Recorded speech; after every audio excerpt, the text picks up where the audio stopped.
Hey, what's going on? It's your boy BT, and I came here to talk some boxing with the thousands of True School Sports subscribers. Now, words my brethren all around the world watching this video. Hope you're having a great day today as you're tuning in. Make sure you do yourself a damn favor and hit that subscribe button, and surely you will not be disappointed. Now, for those of you, by the time this video drops, it should be about 5 p.m. Eastern Standard Time in America. For those of you who are watching this right now, just let you guys know, give you a reminder, at 8 p.m. sharp, we will begin our live fight reaction for Mikey Garcia versus Earl Spence. The card doesn't start till 9, but I'm going to have an hour of just talking before then. So feel free to join me on live for that later on here on True School Sports. But I wanted to talk about, in the meantime, I wanted to talk about this because I've been meaning to get to it, and it's been something that's been utterly ridiculous the more and more I think about it. But Deontay the Bronze Bomber Wilder. What the hell is going on with this man? Deontay the Bronze Bomber Wilder. It's been reported by a number of news outlets and people in the boxing world that Deontay Wilder is going to turn down a 3-fight, $100 million deal to sign with Dazn. Oh my God! Look, I like Deontay Wilder.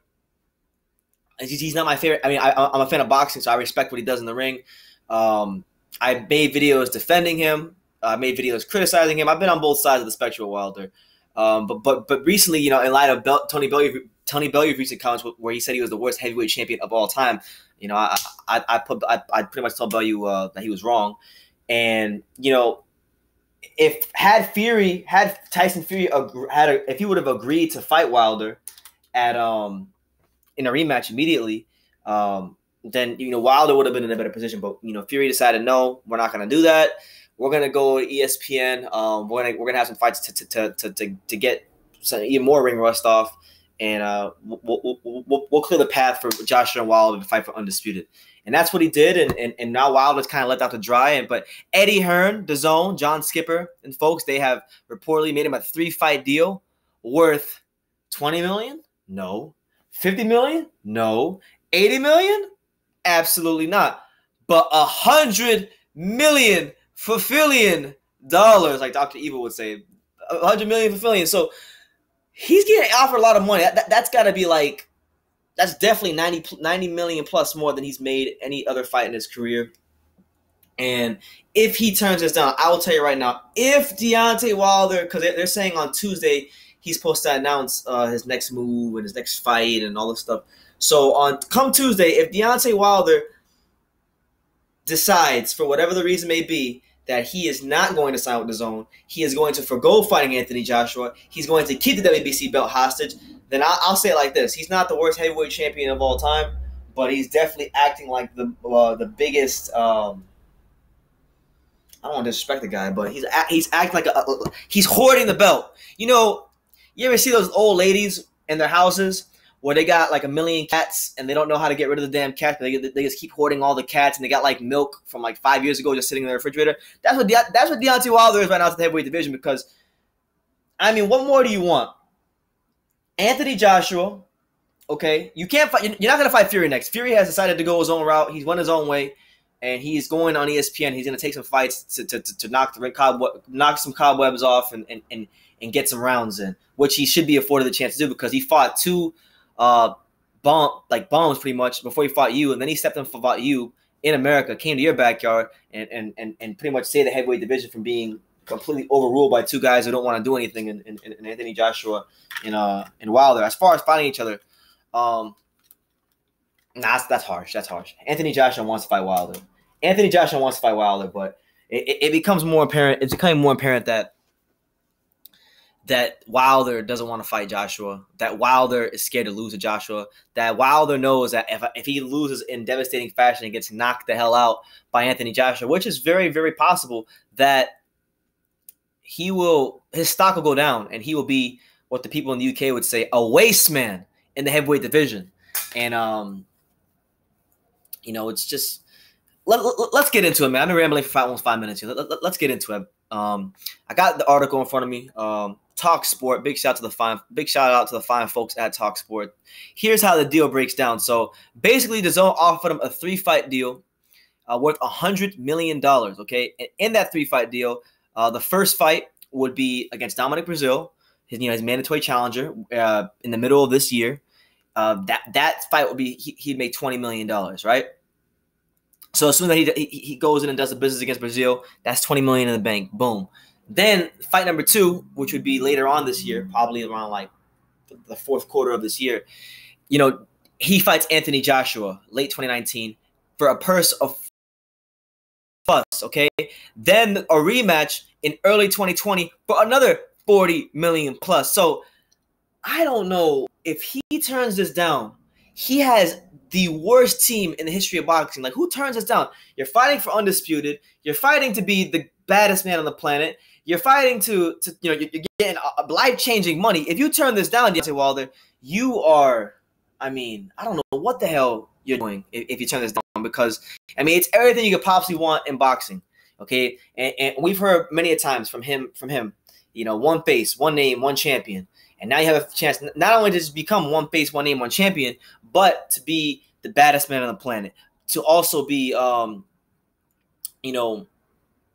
the undisputed heavyweight champion of the world, to also make life-changing money in the process of doing that. Win, lose, or draw, you're getting some big money. So, Deontay Wilder's career, Tuesday is going to be a very interesting day for boxing, because Deontay Wilder, he is kind of the odd man out of heavyweight right now. The consensus right now is that Joshua, right now, because of the body of work he has over the years in such a short time to unify the division and look as impressive as he's looked in so many fights, he's a lot of people believe he's the best heavyweight, and then you got people like me who think Tyson Fury is the best heavyweight because he fought Vladimir Klitschko, beat Klitschko when he was a man, schooled him, made it like he put on a pair of boxing gloves, then stepped up to the challenge, basically on a 3-year layoff, fought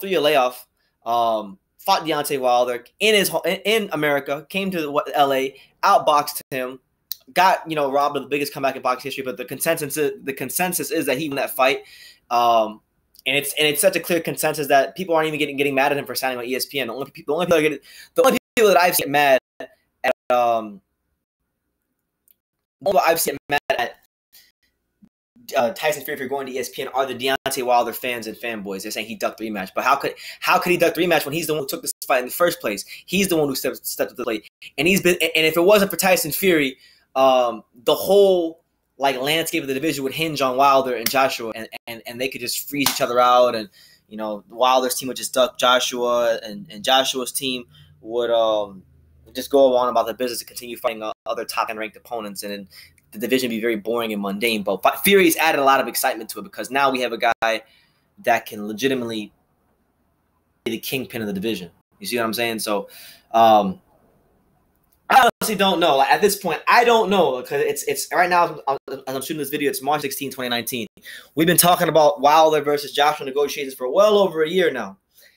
If he doesn't take this fight with Joshua, if I wake up on Tuesday morning, after eating a nice bowl of Frosted Flakes, and I have to hear that Deontay Wilder is fighting Dominic Brazil because he's his mandatory challenger, we're going to have a field day here on True School Sports. Oh, my God.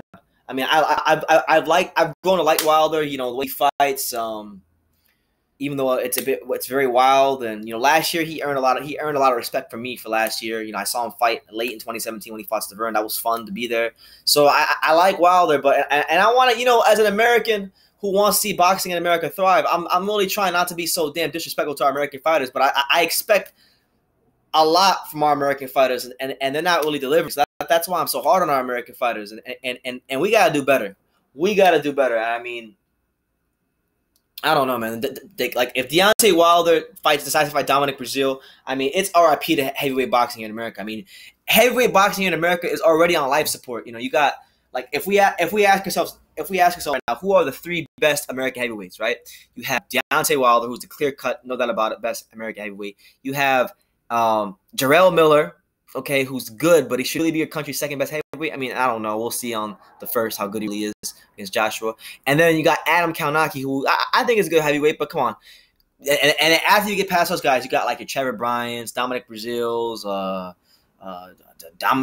Gerald Washington, you got Cassius Chaney, Michael Hunter, I think is moving up. There really aren't a whole lot of standout guys in America in the heavyweight division, Um, and it's in shambles right now. It is utterly in shambles. And Deontay Wilder, the future of American heavyweight boxing hinges on what you're going to do next. And honestly, I just have a strange feeling because you have a bunch of buffoons, absolute buffoons on your team.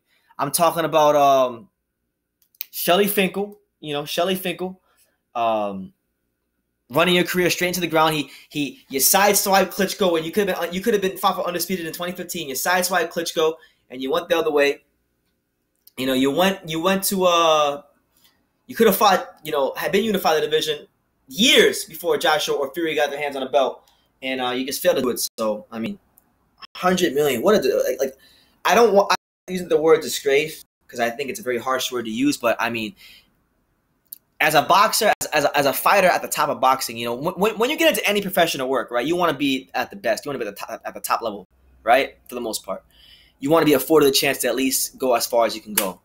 And Wilder has literally the biggest thing you could possibly fight for in boxing, the undisputed heavyweight championship with all the belts. You're fighting an undefeated champion who has all the belts, who's regarded by many as the best, for life-changing money. What else do you want? Like, does Anthony Joshua have to give you 1,000 acres of land in England? Does he gotta get you a lifetime membership to stay at Buckingham Palace just so you sign a contract to fight him? Like, come on, man. We gotta do better, Deontay Wilder. And if you turn this deal down to not fight Anthony Joshua for $100 million, it's a damn shame. It is a damn shame. So I'm gonna be optimistic. I'm going to hope, and I'm gonna keep my fingers crossed that you take the fight, you take the deal because it's a good deal, it's a fair deal, and it's a deal where you know you're a great puncher. With your kind of punching power, you should be believing you can knock out everybody. I would if I had if I could punch people out like Deontay Wilder. I think I could beat anybody in the world. I would think I'm the baddest man on the planet. But now it's no longer about talking. It's no longer about, you know, getting in press conferences, yelling and producing great sound for Instagram. You know, saying that you'll beat Anthony Joshua and that you know to this day, like all that stuff. That stuff is gone out the way. It's about putting pen to paper, signing the contract, getting in the gym, you know, taking care of your mandatory in Brazil, and then getting that Joshua fight and giving yourself a chance to put your name in the history book with some of the great fighters of all time, such as Lennox Lewis, Riddick Bowe, Muhammad Ali, Joe Louis, you know, the great heavyweights. So I've spoken my piece on Deontay Wilder as a $100 million deal thing. We will await for more news here on True School Sports. And when it comes out, we will react accordingly. So let me know what you guys think in the comments down below. Take the time to subscribe. Like I say in every single one of my videos, you can love me or you can hate me, but I'm just a kid from Dane. So until next time, take care, guys.